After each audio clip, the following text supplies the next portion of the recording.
Oy, naryoqda imkon turishini qaranglar.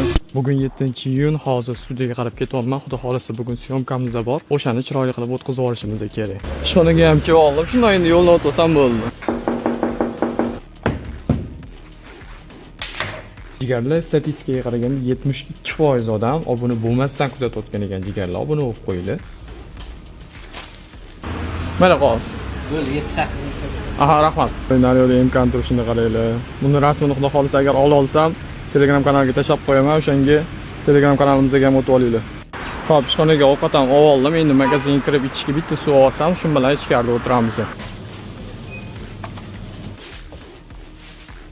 Xo'p, bugun syomkada podkast bo'lar ekan, o'shanga svet qo'yish kerak edi. Svetni mana qo'ydik. Tepaga ilib qo'yganmiz. Mana qora nimaga deydigan bo'lsanglar, mana bu yerga svet tushmasligi uchun mana shu qora narsani materialni qo'yib qo'ydik. Xo'p, arendagi zarxalga kelib turib ikkita shtativ, kameralarni oldim. Endi ishxonaga borib bilan joylashtirsak bo'ldi. Klientlarimiz soat 9 ga kelishi kerak. Studiyamizning fonlari qanaqa chiqqanini Telegram kanalimizga tashlab qo'yaman. Sizlar bilan ertangi kunda ko'rishguncha.